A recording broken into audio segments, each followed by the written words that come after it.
व्याख्यामुद्रां करसरसिजैः पुस्तकं शङ्खचक्रे बिभ्रद्भिन्नस्फटिकरुचिरे पुण्डरीके निषण्णः अमरानश्रीरमृतविशदैरंशभिप्लावयन् मामाविर्भूयात् अनगमहिमा मानसे वागधीशः नमस्ते प्राणेश प्रणत विभवायामनिमगाः नमः स्वामिन् रामप्रियतमनुमन् गुरुगुण नमस्तुभ्यं भीम प्रबलतम कृष्णेष्ट भगवन् नमः श्रीमन्मध्व प्रदिश सुदर्शन्नो जय जय श्री गुरुभ्यो नमः नारायणं सुरगुरुं जगदेकनाथं भक्तप्रियं सकललोकनमस्कृतं च त्रैगुण्यवर्जितमजं विभुमाद्यमीशं वन्दे भवग्रम् अमरासुरसिद्धवन्द्यं नारायणं नमस्कृत्य नरं चैव नरोत्तमं देवीं सरस्वतीं व्यासं ततो जयमुदीरे ವೇದವ್ಯಾಸರ ಮಹಾಭಾರತದ ಚಿಂತಕರಿಗೆ ವಂದನೆಗಳು. ಶಾಂತಿ ಪರ್ವದ 195ನೆಯ ಪ್ರವಚನ. ವಿಶ್ವಾಮಿತ್ರರ ಬಗೆಗೆ ಬಹಳ ದೊಡ್ಡದಾದ ಕೆಲವು ಚಿಂತನೆಗಳನ್ನು ಭೀಷ್ಮರು ಇತಿಹಾಸದ ಉದ್ದಗಲದಲ್ಲಿ ನಡೆದ ಅಪೂರ್ವ ಘಟನೆಗಳನ್ನು ಧರ್ಮರಾಜನಿಗೆ ತಿಳಿಸ್ತಾ ಇದ್ದಾರೆ. ಸುಮಾರಾಗಿ ಅನೇಕರ ಬಗ್ಗೆ ಅನೇಕ ಹೊತ್ತಗೆಗಳು ಬಂದಿವೆ. ಕೆಲವು ಚಿತ್ರಗಳು, ಚಲಚಿತ್ರಗಳು ಬಂದಿವೆ, ಧಾರಾವಾಹಿಗಳು ಬಂದಿವೆ. ಆದರೆ ಅದನ್ನು ಗಮನಿಸದ ಮುಖಗಳಿವು ಹೆಚ್ಚಾಗಿ. ಒಳ್ಳೆಯ ಕೆಲವು ನಡೆಗಳನ್ನು ಮಾತ್ರವೇ ಕಥಾಕಾರರು ಗಮನಿಸ್ತಾರೆ. ಇದು ಒಂದು ಕ್ಲಿಷ್ಟವಾದ ಸನ್ನಿವೇಶದಲ್ಲಿ ನಡೆದ ಒಟ್ಟು ಸಾರಭೂತವಾದ ಶಾಸ್ತ್ರಸಾರವಾದಂತಹ ಸಂವಾದ ಆಗಲಿಕ್ಕೆ ಹೋಗಿ ಅರ್ಥ ಆಗುವುದು ಕಷ್ಟ, ಅಥವಾ ಅದನ್ನು ಬಿಡಿಸಿ ಅರ್ಥ ಆಗಿಸಿಕೊಳ್ಳುವಂತೆ ಹೇಳುವುದು ಇನ್ನೊಂದು ಕಷ್ಟ. ಒಂದೇ ಬಗ್ಗೆ ಕೇಳಿದಾಗಿರುತ್ತದೆ. ಕೆಲವೊಮ್ಮೆ ಒಂದು ಸ್ಲೈಟ್ ಡಿಫರೆನ್ಸ್, ಅದರಲ್ಲಿ ಒಂದು ಸಣ್ಣ ಎಳೆ ತರ್ಕದಲ್ಲಿ, ಚಿಂತನೆಯಲ್ಲಿ ಅದು ಗಮನಿಸುವುದು ಬಹಳ ಕಷ್ಟ ಅನಿಸ್ತದೆ. ಹೀಗಾಗಿ ಅದನ್ನು ಮುದ್ದೆಯಾಗಿ ಬೇಗನೆ ಓಡಿಸುವುದೇ ಹೆಚ್ಚಿರ್ತದೆ. ಆದರೆ ಎಳೆ ಎಳೆಯಾಗಿ ಪದರ ಪದರವಾಗಿ ಬಿಡಿಸಿ ಬಿಡಿಸಿ ಹೇಳಿದ್ದರ ಮೇಲೆ ಇನ್ನೊಂದು ಚಿಂತನೆಯನ್ನು ಕುಳ್ಳಿರಿಸಿ ಅನುವಾದ ಆದರೂ ಅದರಲ್ಲಿ ಒಂದು ಹೊಸತನ ಇರ್ತದೆ. ಹಾಗಾಗಿ ತಾನು ವಿಶ್ವಾಮಿತ್ರ ಆಪತ್ತು ಕಾಲದಲ್ಲಿ, ಆಪತ್ತಿನ ಧರ್ಮದ ಚಿಂತನೆ ತಾನೇ ಇದು. ಆಪತ್ತು ಕಾಲದಲ್ಲಿ, ಆಪತ್ತು ಅಂದರೆ ಪ್ರಾಣ ಹೋಗುವ ಸಮಯ, ಇಂಥ ಹೊತ್ತಿನಲ್ಲಿ ಏನು ನಡೆಸಬಹುದು ಏನು ನಡೆಸಬಾರದು ಅನ್ನೋದರ ಎಚ್ಚರದಲ್ಲಿ ಚಿಂತನೆ ಸಾಗ್ತಾ ಇದೆ. ಒಬ್ಬ ರಾಜನೂ ಆಗಿದ್ದಲ್ವ ವಿಶ್ವಾಮಿತ್ರ. ಹಾಗಾಗಿ ಇದು ರಾಜಧರ್ಮದಲ್ಲಿಯೇ ಅನುಸಂಧಾನಕ್ಕೆ ಕೇಳುವಂಥದ್ದು. ಆದರೂ ಹೇಳಿಕೊಂಡ, ನಾನು ರಾಜನಲ್ಲ, ನಾನು ಕ್ಷತ್ರಿಯ ಅಲ್ಲ, ನಾನು ಬ್ರಾಹ್ಮಣ ಅಂತ ಹೇಳಿಕೊಂಡಿದ್ದಾನೆ. ಆಗಲೇ ಅವನು ಬ್ರಹ್ಮರ್ಷಿ ಆಗಿದೆ. ಅಷ್ಟು ದೀರ್ಘಕಾಲದ ಚಿಂತನೆ ಅದು. ಹಾಗೆ ಬಹಳ ಸುಂದರವಾಗಿ ಆಪತ್ತು ಕಾಲದಲ್ಲಿ ಪ್ರಾಣ ಉಳಿಸಲೊಸಗ ಏನು ತಿಂದು ನಡೀತದೆ ಅನ್ನುವುದಷ್ಟೇ ಅಲ್ಲದೆ, ತಿಂದ ಬಳಿಕ ಬದುಕಿಕೊಂಡು ಅಷ್ಟೇ ಖಡಕ್ಕಾಗಿ ಧರ್ಮವನ್ನು ಆಚರಿಸಬೇಕೆನ್ನುವುದನ್ನು ತಿಳ್ಕೊಳ್ಬೇಕು. ನೀವು ಮಾಡಿದರ ಅನ್ಯಾಯದಲ್ಲಿ ಪರಿಸಮಾಪ್ತಿ ಆಗಲಿಲ್ಲ ಚಿಂತನೆ, ಅದನ್ನು ಪ್ರಾಯಶ್ಚಿತ್ತಗೊಳಿಸುವಲ್ಲಿಯೂ ವಿಶ್ವಾಮಿತ್ರ ಹೇಳಿದ್ದಾನೆ ಎನ್ನುವುದನ್ನು ಅರ್ಥ ಮಾಡಬೇಕು. ನಾವೀ ಕತೆ ಓದಿ ಕೊನೆಗೆ ಏನು ಮಾಡ್ತೇವೆ ಅಂದರೆ, ಕಷ್ಟದಲ್ಲಿದ್ದರೆ ಎಂಥದ್ದು ಮಾಡಲಿಕ್ಕೆ ಬರ್ತದೆ, ಅಂಗಡಿಯದ್ದು ಕುಡಿಬಹುದು, ಇನ್ನೊಬ್ಬನ ಮನೆಯದ್ದು ತಿನ್ನಬಹುದು ಅಂತ ಹೇಳಿಕೊಂಡು ಮಾಡಿಕೊಂಡ್ರೆ, ನೋಡಿ, ಸಂಚಾರದಲ್ಲಿದ್ದಾಗ, ಪರವೂರಿನಲ್ಲಿದ್ದಾಗ ಶುದ್ಧ ನೀರಿಲ್ಲ, ಶುದ್ಧ ವಸ್ತು ಇಲ್ಲ, ಶುದ್ಧ ವ್ಯಕ್ತಿ ಇಲ್ಲ ಅಂದಾಗ ನಾವು ಒಂದೊಮ್ಮೆ ಅಲ್ಲಿ ಇದ್ದಾಗೆ ತಿಂದ್ಕೊಂಡ್ಬಿಟ್ಟಿದ್ರೆ, ವಿಶ್ವಾಮಿತ್ರ ಏನು ಹೇಳಿದ? ನಾನು ಮತ್ತೆ ತಪಸ್ಸು ಮಾಡ್ತೇನೆ ಅಂದ. ಬದುಕಿಕೊಳ್ಳುತ್ತೇನೆ ಈಗ, ಮತ್ತು ಸುಮ್ಮನೆ ಇರುವುದಿಲ್ಲ, ಇವತ್ತು ಮಾಡಿಕೊಂಡ ತಪ್ಪಿಗೆಲ್ಲ ನಾನು ಪ್ರಾಯಶ್ಚಿತ್ತ ಮಾಡ್ತೇನೆ ಅಂದ. ಕೇಳಿದ ಕಿವಿ? ನಾನು ಅದನ್ನು ಹೇಗೆ ಪರಿಮಾರ್ಜನೆ ಮಾಡಿಕೊಳ್ಳುತ್ತೇನೆ ಅಂದರೆ, ನಾನು ವಿದ್ಯೆಯಿಂದ ಅಂದ, ಜ್ಞಾನದಿಂದ ಅಂದ. ನಾವು ಜ್ಞಾನಿಗಳಾದಿವ್ಯಾ? ನಾವು ಬದುಕಿ ಉಳಿದದ್ದು ಓದ್ಲಿಕ್ಕ? ಅದ್ ನೆನಪು ಮಾಡಿ. ಇವ ಎರಡು ಹೇಳಿದ, ನಾನು ಓದಿಕೊಳ್ಳುತ್ತೇನೆ, ಜ್ಞಾನವನ್ನು ಅನುಸರಿಸ್ತೇನೆ, ಜೊತೆಯಲ್ಲಿ ಕರ್ಮವನ್ನು ಮಾಡುತ್ತೇನೆ, ನಾನು ತಪಸ್ಸನ್ನು ಮಾಡುತ್ತೇನೆ ಅಂದ. ಏನ್ ಹೇಳುವ ಅಳಿಸ್ಲಿಕ್ಕೆ? ಪಾಪಕರ್ಮ ದೊಡ್ಡದೋ ಪುಣ್ಯಕರ್ಮ ದೊಡ್ಡದೋ ಯೋಚನೆ ಮಾಡಿ. ಬಹಳ ಬಹಳ ಕಷ್ಟಪಡಬೇಕಂತೆ ಪಾಪ ಮಾಡಲಿಕ್ಕೆ. ಸಣ್ಣ ಒಂದು ಉದಾಹರಣೆ ಹೇಳುತ್ತೆ ನೋಡಿ. ಬದುಕಿನಲ್ಲಿ ಮನುಷ್ಯ ಎಷ್ಟು ಪಾಪ ಮಾಡಲಿಕ್ಕೆ ಸಾಧ್ಯ ಉಂಟೋ ಎಷ್ಟು ಬೇಕಾದ್ರೆ ಮಾಡಿಕೊಳ್ಳಿ, ಅದಕ್ಕಿಂತ ಹೆಚ್ಚಿನ ಪಾಪವನ್ನು ನಿವೃತ್ತಿ ಮಾಡುವ ಸಾಮರ್ಥ್ಯ ದೇವರ ನಾಮಕ್ಕುಂಟಂತೆ. ಅಂದರೆ ಅಷ್ಟು ಸಾಂದ್ರವಾಗಿ ಭಗವಂತನ ನಾಮದ ಚಿಂತನೆ ಮಾಡಲಿಕ್ಕೆ ಬರ್ತದೆ, ಮಾಡಬೇಕು ಅಂತ. ಲೋಕದಲ್ಲಿ ಮನುಷ್ಯನಿಗೆ ಮಾಡಲು ಅಸಾಧ್ಯವಾಗಿರತಕ್ಕಂತಹ ಕರ್ಮ ಕೇಳಿದರೆ ದೇವರ ನಾಮಕ್ಕಿರತಕ್ಕಂತಹ ಬೆಲೆ ಅದು ಒಡಿತದೆ ಅಂತ. ಇನ್ನೇನು ಹೇಳುವ? ಎಲ್ಲಿವರೆಗೆ ಮಾತಾಡಿದ್ರು ಅಂದರೆ, ಏಕಾದಶಿ ಅನ್ನವನ್ನು ಉಣ್ಣುವುದರಿಂದ, ಪದಾರ್ಥವನ್ನು ತಿನ್ನುವುದರಿಂದ ಎಷ್ಟು ಪಾಪಿ ಆಗ್ತಾನೆ ಕೇಳಿದರೆ, ಈ ಕೆಲಸಕ್ಕಿಂತ ಆ ಕೆಲಸ ವಾಸಿ ಅಂತಾನೆ. ತಾಯಿಯ ಜೊತೆಯಲ್ಲಿ ಮಲಗುವುದು, ಅಲ್ಲಿವರೆಗೆ ಮಾತಾಡ್ತಾನೆ. ಅಂದರೆ ಅದ್ಭುತವಾದಂತಹ ಕಂಪ್ಯಾರಿಸನ್ಸ್ಗಳು. ಅದರಿಂದ ವಿಶ್ವಾಮಿತ್ರನ ವಾದದಲ್ಲಿ ನಮಗೆ ಮೆಸೇಜ್ ಬಂದಲ್ಲಿ ನಾವು ಕೇವಲ ತಪ್ಪು ಮಾಡುವುದರಲ್ಲಿ ಮಾತ್ರ ತಾತ್ಪರ್ಯ ಮಾಡಿಕೊಳ್ಳದೆ, ವಿಶ್ವಾಮಿತ್ರನ ಅರ್ಥ ಮಾಡಿಕೊಳ್ಳದೆ, ಮಾಡಿದ್ದು ತಪ್ಪು ಎನ್ನುವುದು ಗೊತ್ತಿದ್ದೇ ಮಾಡುತ್ತೇನೆ ಅಂತ ಹೇಳಿಕೊಂಡ ವಿಶ್ವಾಮಿತ್ರ ಅದಕ್ಕೆ ಪರಿಮಾರ್ಜನೆ ಮಾಡಿಕೊಳ್ಳುತ್ತೇನೆ ಹೇಳಿದ್ದನ್ನು ನಾವು ಒಪ್ಪಿಕೊಳ್ಳಬೇಕು, ಅದರೆಡೆಗೆ ಸಾಗಬೇಕು. ಈಗ ಏನು ಹೇಳಿದ ನಮ್ಮ ಚಂಡಾಲ, ಕಾಡಿನವ, ಮಾಂಸಭಕ್ಷಕ, ನಾಯಿ ಜನ ಅಂತ ಬೇಕಾದ್ರೆ ಹೇಳಿಯವನನ್ನು ಏನ್ ಮಾತಾಡಿದ್ದ ನೋಡಿ. ಎಂಥವರನ್ನು ಮಾತಾಡುವ ಕಥೆಯಲ್ಲಿ ನಾವು ಅವನು ಎತ್ತಿ ಕಡ್ತೇವೆ ನೋಡಿ, ಎಷ್ಟು ಗೌರವಿಸ್ತೇವೆ ನೋಡಿ. ಎಂಥ ಧರ್ಮನಿಷ್ಠ ನೋಡಿ ಅವ, ಯಾವ ರೀತಿಯಲ್ಲಿ ವಾದವನ್ನು ಮಂಡಿಸಿ ವಿಶ್ವಾಮಿತ್ರನ ದೊಂಡೆಗೆ ಅಡ್ಡ ಬರ್ತಾನೆ ಎನ್ನುವುದನ್ನು ನೋಡುವ. ಅವನದ್ದು ಎರಡು ಬಾಯಿ ಮಾತು ಬರಬೇಕು, ತಿನ್ನುವುದು ನಿಲ್ಲಿಸಬೇಕು, ಎರಡನ್ನು ಸಮರ್ಥವಾಗಿ ನಿಭಾಯಿಸ್ತಾ ಇದ್ದಾನೆ. ಎಷ್ಟು ರೂಕ್ಷನಾಗಿದ್ರು, ಕಠೋರನಾಗಿದ್ರು, ಜಿಜ್ಞಾಸೆಯಲ್ಲಿ ಅಷ್ಟೇ ದೀಕ್ಷಿತನಿದ್ದಾನೆ ನಮ್ಮ ಚಂಡಾಲ. ಏನ ತಿಂದು ಬದುಕ್ತಿ ಹೇಳ್ತೀಯ? ಬದುಕಲೋಸ್ಕ ತಿಂತೀಯ ಅಂತೀಯ. ಬದುಕಿದ್ದಂದ್ರೆ ತಿಂದು ಕೆಲಸ ಮಾಡ್ತೇನೆ ಹೇಳ್ತೀಯ. ನೈತತ್ಕಾದನ್ ಪ್ರಾಪ್ಸ್ಯತೆ ಪ್ರಾಣಮಧ್ಯ ನಾಯುರ್ ದೀರ್ಘಂ ಅಮೃತಸ್ಯೈವ ತೃಪ್ತಿ. ಎಲ್ಲ ಇದು ತಿಂದ ನಂತರ ನೀನು ಬದುಕ್ತಿ ಅಲ್ವಾ? ಬದುಕಲಿಕ್ಕಾಗಿ ತಿಂತಿ, ಸರಿ. ತಿನ್ನಂದ್ರೆ ಮತ್ತೆ ಬದುಕಿಕೊಂಡು ತಪಸ್ಸು ಮಾಡ್ತಿ, ಶಾಲೆಗೆ ಹೋಗ್ತಿ, ಕಲಿತು ಬರ್ತಿ, ವಿಜ್ಞಾನದಿಂದ ಭಗವದೆಚ್ಚರದಿಂದ ಮಾಡಿಕೊಂಡಿದ್ದರ ತಪ್ಪನ್ನು ಸರಿ ಮಾಡ್ತಿ. ಓಹೋ, ಈಗ ನೀನು ತಿಂದ ನಂತರ ಎಷ್ಟು ವರ್ಷ ಬದುಕ್ತಿ ಕೇಳುತ್ತಾನವ. ನಿನ್ನ ತಪಸ್ಸು ಎಷ್ಟು ಉದ್ದ ಉಂಟು ನೋಡಿ. ಪ್ರಾಯಶ್ಚಿತ್ತಕ್ಕೊಂದು ಹ್ಯಾಮರಲ್ಲಿ ಹೊಡೆಯುವ ರೀತಿ ನೋಡು. ತಿಂದದ್ದು ಇಷ್ಟು ಮಗ ಬೇಡದಿದ್ದದ್ದನ್ನು ನಾಳೆ ಮಾಡೋದು ತಪಸ್ಸು 1 ನಿಮಿಷದ್ದು, 1 ಹೊತ್ತಿನದ್ದು, 1 ಕ್ಲಾಸಿಗೆ ಹೋಗುವುದು, 1 ಪ್ರವಚನ ಕೇಳಿದ, ಓ ದೊಡ್ಡ ಜ್ಞಾನಿ ಆದ. ಕೊಡುವುದು ನೋಡಿದ್ರೆ ಮತ್ತೆ 1 ಅಟ್ಟಿ ತಾಂಬೂಲ ಇರ್ತದೆ, ಅದರ ಮೇಲೆ 2 ಕಾಯಿನ್ ಇರ್ತದೆ. ಆಹಾ, ಅದ್ಭುತ. ನಾನು ಹೆಚ್ಚಾಗಿ ತುಡುಗಾದೆ ಹೇಳುವುದುಂಟು, ಕಬೆತಿ ಬೆತ್ತ ಕೆರ್ಪಣ ಕಕ್ಕೆ ದಾನ ಕೊಳ್ಪಣ ಅಂತ. ಮಾಡಿದ ಅನ್ಯಾಯನ್ನು ಕೇಳಿದ್ರೆ ಚಂದವಾದ ಒಂದು ಹೋಮದೇನು ಕಪಿಲಾದಾನ, ಅದರ ಬಗ್ಗೆ ಬಹಳಷ್ಟು ಮಾತುಗಳು ಬರ್ತವೆ. ಅದನ್ನು ಸಾಯಿಸಿದ್ದಾನೆ. ಮತ್ತೆ ಪ್ರಾಯಶ್ಚಿತ್ತ ಅಂತ ಪುರೋಹಿತರ ಹತ್ರದಲ್ಲಿ ಕೇಳಿಕೊಂಡು ಮತ್ತೆ ಕೊನೆಗೆ ಅದು ಕಪ್ಪು ದನವನ್ನು ಕೊಂದದ್ದಲ್ಲ, ನೀವು ಒಂದು ಕಪ್ಪು ಕಾಗೆಯನ್ನು ದಾನ ಮಾಡಿ ಅಂತ. ಪುಣ್ಯಕ್ಕೆ ಬಿಳಿದ ಕಾಗೆ ಆದರೆ ಈ ಜನ್ಮದಲ್ಲಿ ಇಲ್ಲಿ ಸಿಗುವುದಿಲ್ಲ, ಓಡಬೇಕಾಗತ್ತೆ ಅವ, ಮತ್ತೆ ಬೇರೆ ಬೇರೆ ದೇಶಗಳಿಗೆ ಅಡ್ಡಾಡಬೇಕಾಗತ್ತೆ ಬಿಳಿಗಾಗಿ. ಅವು ಕಪ್ಪು ದನ ಕೊಂದದ್ದಲ್ಲ ನೀವು. ಹೌದು, ಕಪ್ಪು ದನಗಳಲ್ಲಿ ಅತ್ಯಂತ ಪ್ರಶಸ್ತ. ಅದನ್ನು ಕೊಂದಾಕಿದ. ಈಗ ಅವನಿಗೆ ದಾನ ಕೊಡ್ಲಿಕ್ಕೆ ಹೇಳಿದ್ರು, ಕಾಗೆ ದಾನ ಕೊಡ್ಲಿಕ್ಕೆ ಹೇಳಿದ್ರು. ಕಪ್ಪಿದ್ದೊಂದು ಹಿಡೀರಿ, ಕೊಟ್ಟು ಬಿಡಿ ದಾನ. ಅದು ಬೇಕಾದಷ್ಟು ಊರಿನಲ್ಲಿ ಸಿಗ್ತದೆ. ಸರಿ ಆಯ್ತಾ? ಹಾಗಿವ ನಾಯಿಯ ತೊಡೆ ಮಾಂಸವನ್ನು ತಿಂದು ಹಾಕಿಬಿಟ್ಟ, ಬದುಕ್ತಾನಂತೆ.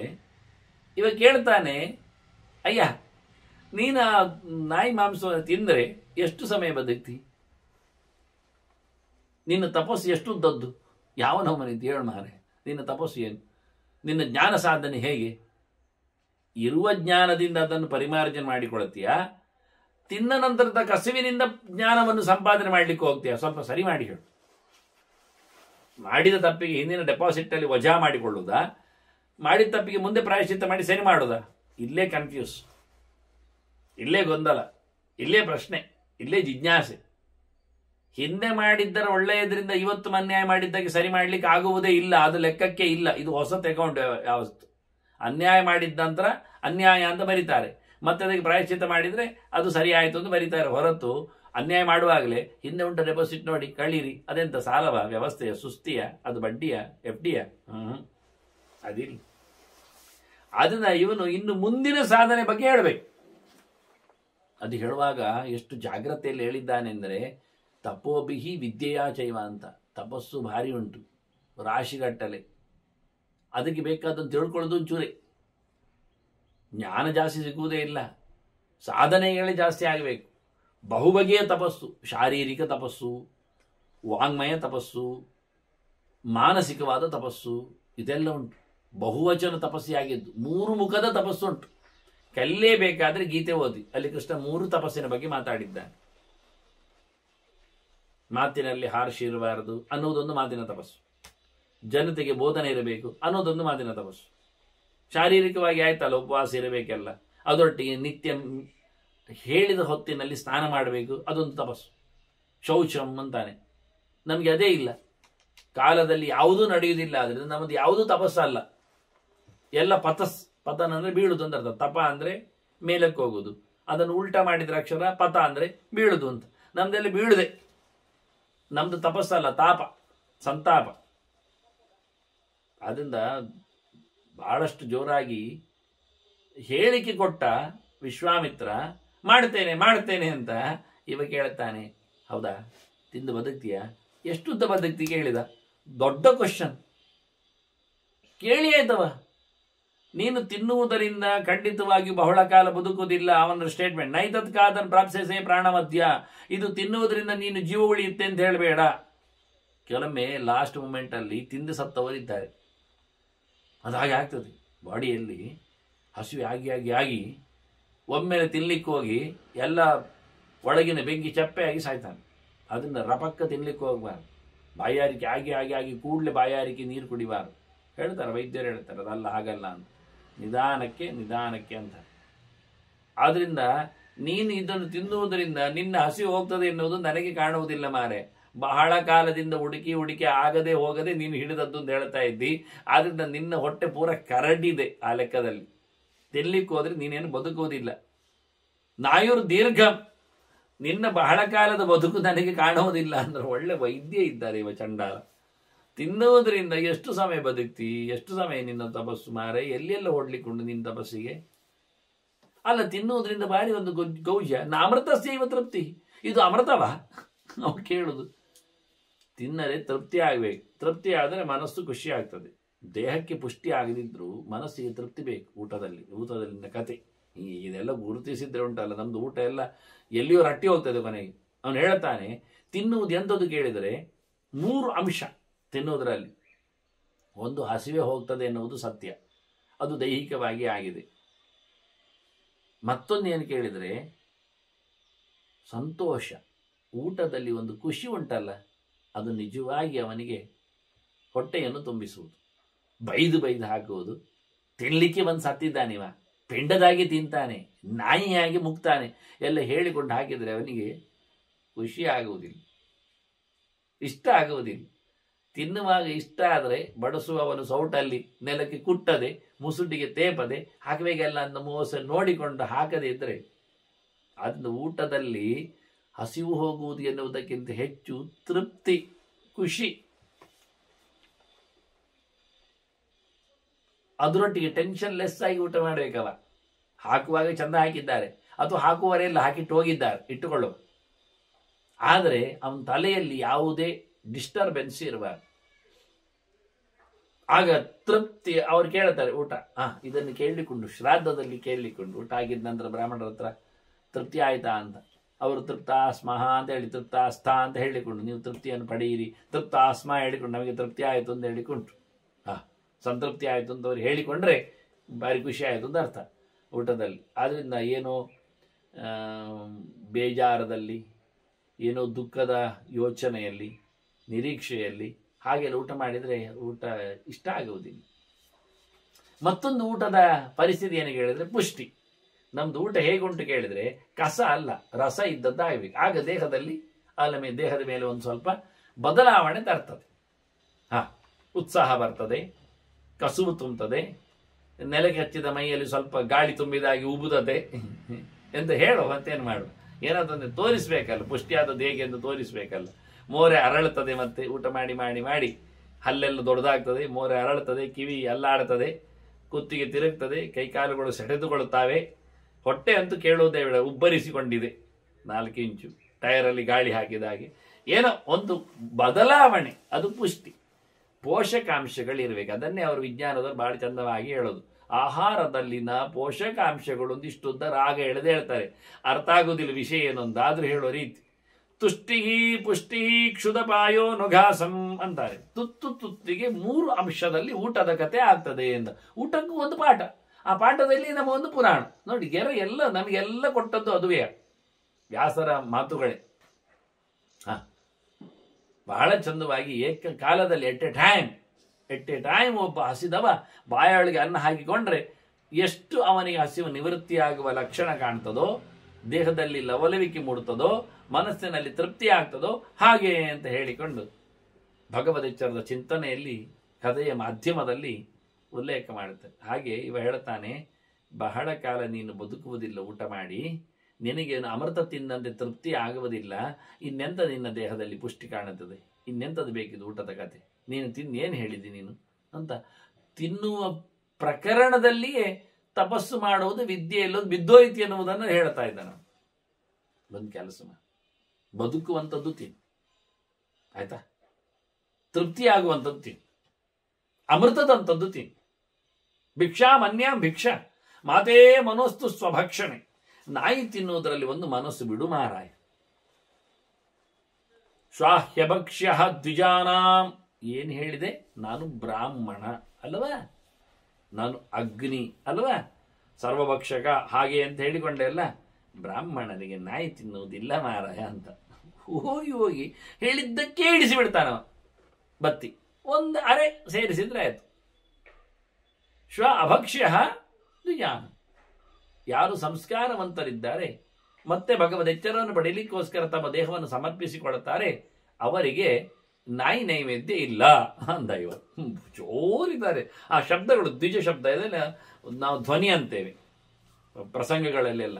ದ್ವಿಜ ಅಂತಾನೆ. ಈಗ ನೀನು ಬ್ರಹ್ಮ ವನ್ನಿ ಎಲ್ಲ ಹೇಳಿಕೊಂಡು ಬ್ರಾಹ್ಮಣ ಅಂದ್ರೆ ಏನ್ ತಿಳ್ಕೊಂಡು, ಬೆಂಕಿ ಇದ್ದಾಗೆ ಹಾಕಿದ್ದೆಲ್ಲ ನುಂಗಿ ಬಿಡ್ತದೆ.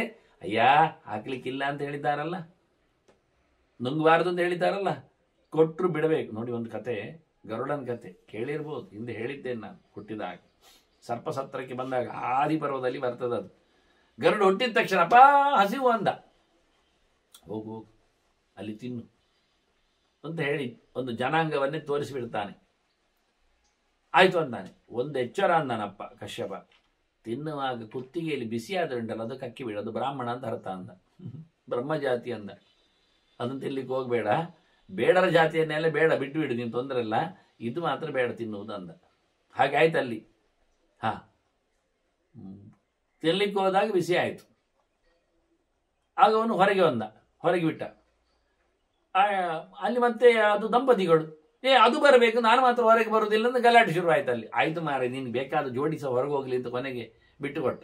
ಹಾಗಾಗಿ ಒಂದು ಜೋಡಿ, ಒಂದು ಪ್ಯಾರ್ ಗರುಡನ ಬಾಯಿಂದ ಹೊರಗೆ ಬಂದದ ಕಥೆ ಉಂಟು. ಅದು ಬೆಂಕಿ ಬಿಸಿ, ಅದು ಬ್ರಹ್ಮಜಾತಿ ಅಂತ ಹೇಳಿಕೊಳ್ತಾನಲ್ಲ. ಆದರೆ ತಿನ್ಲಿಕ್ಕೆ ಇರುವುದು ಯಾವುದು ಮಾತ್ರ ತಿನ್ನಬೇಕು, ತಿನ್ನಬಾರದು ಯಾವ್ದು ತಿನ್ನಬಾರದು ಅಂತ ಉಂಟು. ಅದಕ್ಕೆ ಬಾಯೊಳು ಹೋಗದ್ದು ಉಂಟು. ಬೇಡ ಮಾರಾಯ, ನಾನು ಕೇಳಿಕೊಂಡಾಗೆ ಸಂಸ್ಕಾರವಂತರಿಗೆ ಸಂಸ್ಕಾರ ಆದದ್ದಕ್ಕೆ ಏನು ವಿಷಯ ಕೇಳಿ ಅದು ದ್ವಿಜ ಶಬ್ದ ಆಗಿದ್ದು. 2ನೇ ಹುಟ್ಟು ನಿನಗಾಗಿದೆ ಅಂದ್ರೆ ಏನರ್ಥ? 2ನೇ ಹುಟ್ಟು ಯಾಕೆ ಮಾಡಬೇಕು? 1ನೇ ಹುಟ್ಟಿನಲ್ಲಿ ಏನು ತಿನ್ನಬಹುದು ಅಂತ. ಸಂಸ್ಕಾರಾತ್ ದ್ವಿಜ ಉಚ್ಯತೆ ಅಂತ. ಅಷ್ಟರವರೆಗೆ ಅವನು ಏನು ಬೇಕಾದರೂ ತಿನ್ನುವ ಶೂದ್ರನಾಗಿ ಸಂಸ್ಕಾರ ಮಾಡಿಕೊಂಡ್ರೆ ಬ್ರಹ್ಮತ್ವ ಬಂತು ಅಂತ ಅರ್ಥ. ಆ ಬಳಿಕ ಅವನಿಗೆ ಉಪದೇಶ, ನಿನ್ನೆ ಮೊನ್ನೆ ಇದ್ದಾಗೆ ಬೇಡದಿದ್ದದ್ದು ತಿನ್ನುವುದು, ಬೇಡದಿದ್ದಲ್ಲಿ ಹೋಗುವುದು, ಬೇಡದಿದ್ದದ್ದು ಮಾಡುವುದು, ನೋಡುವುದು ಎಲ್ಲ ಇಲ್ಲ. ಇವತ್ತು ನಿನಗೆ ಸಂಸ್ಕಾರ ಮಾಡಿದ್ದೇವೆ, ಇವತ್ತಿನಿಂದ ನೀನು ಬೇರೆ ರೀತಿಯಲ್ಲಿ ಇರಬೇಕು ಅಂತ ಉಪದೇಶ ಮನೆಗೆ. ಆಯ್ತಲ್ಲ ನಿನಗೆ, ನೀನು ಹೇಳಿದ್ದೀಯಲ್ಲ, ಆದ್ರಿಂದ ನಾಯಿ ತಿನ್ಲಿಕ್ಕಿಲ್ಲ. ಮತ್ತಿವ ಬಂದ, ವಿಶ್ವಾಮಿತ್ರ ಹೇಳ್ತಾನೆ, ಅಯ್ಯ ಸ್ವಲ್ಪ ತಡಿ, ನ ದುರ್ಭಿಕ್ಷೆ ಸುಲಭಂ ಮಾಂಸ ಮಧ್ಯ. ನೀನು ಹೇಳಿದ್ದು ಬೇರೆ ಏನಾದರೂ ತಿನ್ನುಂತಲ್ವ, ಎಲ್ಲಿ ಉಂಟು, ಬೇರೆ ಎಲ್ಲಿ ಉಂಟು? ಭಿಕ್ಷಾ ಮನ್ಯ ಹೇಳಲಿಕ್ಕೆ ಹೇಳಿದೆ, ಬೇರೆ ತಿನ್ನು ಮಾರಾಯ, ನಾಯಿ ತಿನ್ನಬೇಡ, ಬೇರೆ ಎಂತ ಉಂಟು ಹೇಳು. ಹುಡುಕಿಕೊಂಡು ಹೊರಟು ಬಂದವನೇ ನಾನು, ಎಂಥದ್ದು ಸಿಗಲಿಲ್ಲ, ಈ ಕೇರಿಯಲ್ಲೇ ಏನು ಬರಲಿಲ್ಲ ನನಗೆ. ಹಣ್ಣು, ಅನ್ನ, ಗೆಡ್ಡೆ, ಗೆಣಸು, ಮಾಂಸವು ಸಿಗಲಿಲ್ಲ ಮಾರಾಯ. ನ ದುರ್ಭಿಕ್ಷೆ ಸುಲಭಂ ಮಾಂಸಂ ಅದ್ಯಂ. ತಿನ್ನುವಂಥ ಮಾಂಸ ಇಲ್ಲಿ ಅಂತ ನೀನು ಬೇರೆ ತಿನ್ನುವಂಥ ಮಾಂಸ ಎಲ್ಲಿ ಉಂಟು, ಎಲ್ಲಿ ಸಿಕ್ಕಿತು? ಈ ದುರ್ಭಿಕ್ಷೆ ಕಾಲದಲ್ಲಿ ಎಲ್ಲಿ ಆಗಿದೆ, ಎಲ್ಲಿ ಸಿಗ್ತದೆ? ಶ್ವಪಾಕ ಮನ್ಯೇ ನಚ ಮೇಸ್ತಿ ವಿತ್ತಂ. ನನ್ನ ಹತ್ರ ತಗೊಳ್ಳಿಕ್ಕೆ ದುಡ್ಡುಂಟ? ಉಂಟಲ್ಲ ಹೇಳಲಿಕ್ಕೆ. ನೆಲ ಕಚ್ಚಿ ಆಯಿತು, ಆಪಣಗಳು ಎಲ್ಲ ನಾವು ದುರ್ಭಿಕ್ಷೆ ಕತೆ ಕೇಳಿಕೊಂಡೆವು. ಮಾರ್ಕೆಟ್ ಇಲ್ಲ, ವ್ಯಾಪಾರ ಇಲ್ಲ, ಅಂಗಡಿ ಇಲ್ಲ, ಗಿರಾಕಿ ಇಲ್ಲ, ಜನ ಇಲ್ಲ, ಹೆತ್ತ ಸತ್ತ ಹೆಣಗಳ ರಾಶಿಗಳಷ್ಟು ಬಿಟ್ಟರೆ ಮತ್ತೇನುಂಟು ಅಂತ ಊರು ಕೇರಿ ಅಲ್ಲ ಅಂತ ದುರ್ಭಿಕ್ಷೆ ಕಥೆಯಲ್ಲಿ ನೀನು ಹೇಳ್ತಿ ಬೇರೆ ಭಿಕ್ಷೆ ತಗೋ, ಬೇರೆ ತಿನ್ಲಿಕ್ಕೆ ನೋಡು. ನನ್ನ ಹತ್ರ ದುಡ್ಡುಂಟ, ಯಾರಾದ್ರೂ ಕೊಟ್ಟದ್ದು ಸಿಗ್ತದ? ಇಲ್ಲದ ಹೊತ್ತಿನಲ್ಲಿ ಕೇಳ್ತಾ ಇದ್ದೇನೆ. ಕ್ಷುಧಾರ್ಥಕ್ಷಾಹಂ ಅಗತಿ ನಿರಾಶ. ನೋಡು, ನನಗೆ ಎಲ್ಲಿಯೂ ಹೋಗ್ಲಿಕ್ಕೂ ತೀರುವುದಿಲ್ಲ, ಈಗ ಆಗುವುದಿಲ್ಲ, ಕೈ ಕಾಲಿನಲ್ಲಿ ಸುಖ ಇಲ್ಲ, ಗಟ್ಟಿತನ ಇಲ್ಲ, ಹೋಗಲಾರದವ ನಾನು ಎಲ್ಲಿ ಹೋಗಬೇಕು ಮಾರಾಯ? ಹಸಿವು ತುಂಬಿದೆ, ಹಸಿವು ತುಂಬಿ ಅದು ಹಸಿವು ನೀಗಿದರೆ ಹೋಗ್ಲಿಕ್ಕೆ ಸಾಮರ್ಥ್ಯ ಆಗ್ತದೆ. ನಾನು ಹೊಟ್ಟೆ ಮೇಲೆ ಬಿದ್ದರೆ ಕಾಲು ರಟ್ಟ ನಿಲ್ತದೆ, ಇಲ್ಲಾದ್ರೆ ಕಾಲು ಚೊಟ್ಟೆ, ಹೊಟ್ಟೆ ಚಟ್ಟೆ, ಎಂತ ಮಾಡುದು ಕೇಳ್ತದೆ, ಆಗೋದಿಲ್ಲ. ನಿರಾಶ. ನನಗೆ ಇನ್ನು ಆಸೆ ಇಲ್ಲ, ಸಿಗುವ ಆಸೆ ಇಲ್ಲ, ಸಿಗ್ತದೆ ಅಂತ ನಂಬಿಕೆ ಇಲ್ಲ. ಶಜಾಗನೀಂ ಷಡ್ರಥಾತ್ ಸಾಧು ಮನ್ಯೆ. ನೀನು ಹೇಳಿದೆ ಇದೆಂತ ಅಮೃತವ? ನಿನಗೆ ಅಮೃತದಾಗಿ ತೃಪ್ತಿಗೊಳ್ಳಿಕ್ಕೆ ಇದೊಂದು ದೊಡ್ಡ ಸಂಗತಿಯ? ಇದೊಂದು ಪರ್ವತವ? ಇದೊಂದು ಪಾಯಸದ ಊಟವ? ಹೇಸಿಗೆ ಗಲೀಜು ಅಂತ ಹೇಳಿಕೊಂಡೆ ಅಲ್ಲ. ಕುಂಡೆ ಜಾಗ ಎನ್ನುವುದು ಮಲದ ಕಂತೆ ಇದ್ದಾಗೆ. ತಿಂದ್ಕೊಳ್ಳೋದು ಅಂದ್ರೆ ಎಂಥದ್ದು ಹೇಸಿಗೆ ಅಂತ? ನಾಯಿ ತಿನ್ನುವುದೇ ಬೇಡ, ಯಾಕೆ ಅಂದರೆ ಅದು ಮನುಷ್ಯನ ಮಲ ತಿಂತದೆ ಅಂತ. ಅದರದ್ದು ಮಲಭಾಗವನ್ನು ತಿನ್ನುವುದು ಅಂದ್ರೆ ಎಷ್ಟು ಗಲೀಜಿರ್ತದೆ. ಇವ ಹೇಳ್ತಾನೆ, ಎಂಥದ್ದು ಅಮೃತದಾಗಿ ತೃಪ್ತಿ ಇಲ್ಲ, ತಿಂದು ಮಾಡುವುದೇನು ಕೇಳ್ತೀಯ? ನಾನು ಷಡ್ರಸಕ್ಕಿಂತಲೂ ದೊಡ್ಡ ಸಂಗತಿ ಅಂತ ನೆನೆಸಿ ತಿಂತೇನೆ ಅಂದ. ಜಾಗರಿ ಷಡ್ರಸಾತ್ ಸಾಧು ಮನ್ಯೆ. ಮನುಷ್ಯನಿಗೆ ಮನಸ್ಸೇ ಕಾರಣ. ಎಷ್ಟು ಒಳ್ಳೆಯದನ್ನು ಹೇಸಿಗೆ ಅಂತೇಳಿ ಬದುಕಿಡುವವರಿದ್ದಾರೆ. ಪಾಯಸ ತಿನ್ನುವಾಗಲೂ ಉಪ್ಪಿನಕಾಯಿ ನೆಕ್ಕುವರಿದ್ದಾರೆ, ನಾಚಿಗೇಡಿನವರು. ಸಮರ್ಪಣೆ ಆಗದು ಸೊತ್ತೊಂದು ಉಪ್ಪಿನಕಾಯಿ. ಯಾವಾಗ ಸಮರ್ಪಣೆ ಮಾಡುದು? ಹೇಗೆ ಸಮರ್ಪಣೆ ಮಾಡುವುದು? ಅದನ್ನು ಆಗುವುದಿಲ್ಲ. ಪಾಯಸವೋ ದೇವರಿಗೆ ಒಳ್ಳೆ ರೀತಿಯಿಂದ ಸಮರ್ಪಣೆಗೋಸ್ಕರ ತಯಾರು ಮಾಡಿದ ಪ್ರತ್ಯೇಕವಾದ ಡಿಶ್. ಅದರೊಟ್ಟಿಗೆ ಇದನ್ನು ನೆಕ್ಕಿಕೊಂಡು ತಿನ್ನುವುದು ಅಂದ್ರೆ ಏನು ಹೇಸಿಗೆ ಆಗ್ತದೆ? ಹಾಗೆ ಮನುಷ್ಯ ಹಾಳು ಮಾಡ್ತಾನೆ, ಯೋಚನೆ ಮಾಡುವುದಿಲ್ಲ. ಕೊಟ್ಟ ದೇವರ ಪ್ರಸಾದ ಅಂತೇಳಿ ನಂಬಿ ತಿನ್ನುವವರು ಬಹಳ ದೊಡ್ಡ ಜನ ಇರ್ತಾರೆ. ನಾನಿದ್ದನ್ನು ಅತ್ಯಂತ 6 ರಸಕ್ಕಿಂತಲೂ ಮಿಗಿಲು ಅಮೃತ ರಸ ಅಂತಲೇ ನಾನು ತಿಂದು ಯಾವುದನ್ನು ಮನುಷ್ಯ ಮನಸ್ಸಿನಲ್ಲಿ ಎಸೆಪ್ಟ್ ಮಾಡ್ತಾನೋ ಅದು ಅವನಿಗೆ ಉತ್ತಮ ಆಗ್ತದೆ, ಯಾವುದನ್ನು ಅವನು ಅಧಮ ಅಂತ ಹೇಳ್ತಾನೋ ಅದು ಅವನಿಗೆ ಕೆಳ ಆಗ್ತದೆ. ರೋಗಿ ಒಂದೊಮ್ಮೆ ಮದ್ದನ್ನು ಅದು ತನ್ನ ಪರಿಪೂರ್ಣ ಗುಣ ಮಾಡುತ್ತದೆ ಹೇಳಿಕೊಂಡು ಫೈತಿನಿಂದ ತಗೊಂಡ್ರೆ ಅದು ಒಳ್ಳೆ ಅವನಿಗೆ ಮದ್ದಾಗ್ತದೆ, ಆರೋಗ್ಯ ಬರ್ತದೆ. ಇದು ತಿಂದಿ ಎಂತ ಮಾಡೋದು ಕರ್ಮ ಮಾರೆ. 3 ಹೊತ್ತು 3 ತಿನ್ಲಿಕ್ಕೆ ಪ್ರಯೋಜನ ಎಲ್ಲ ಎಂತೆಲ್ಲ ಹೇಳಿದರೆ ಏನು ಪ್ರಯೋಜನ ಆಗುವುದಿಲ್ಲ, ಎಂಥದಾಗುವುದಿಲ್ಲ, ಹೇಲಾಗಿ ಹೋಗ್ತದೆ, ಅದು ಹೀಲಾಗುವುದಿಲ್ಲ ಅವನಿಗೆ.